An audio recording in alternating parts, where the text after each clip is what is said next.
Aktiviti penggunaan tanah, khususnya tanaman kontan, boleh diusahakan di kawasan terletak dalam koridor talian pembekalan elektrik Tenaga Nasional Berhad TNB.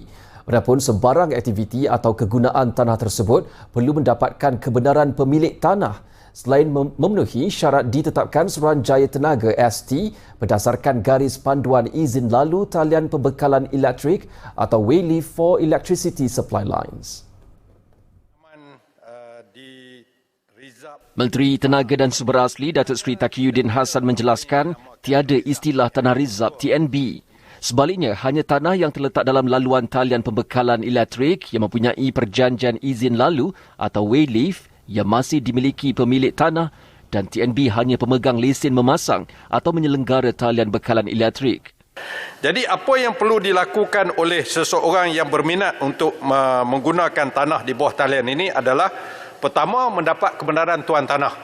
Jika tanah itu tanah kepunyaan state atau state land ataupun tanah hutan simpan atau state reserve, perlu mendapat kebenaran daripada pihak berkuasa negeri ataupun pentadbir tanah. Sekiranya tanah itu adalah milik individu ataupun individual land, perlu mendapat kebenaran sama ada dalam bentuk tenancy ataupun dalam bentuk pajakan, lease. Manakala kebenaran yang kedua daripada TNB sebagai pemegang lesen ataupun licensee untuk memastikan garis panduan yang dikeluarkan oleh pihak Suruhanjaya Tenaga itu dapat dipenuhi. Sebagai contoh, garis panduan ST berkenaan menyatakan tanaman diusahakan mestilah mempunyai ketinggian tumbesaran semula jadi tidak melebihi 1.8 meter atas faktor keselamatan.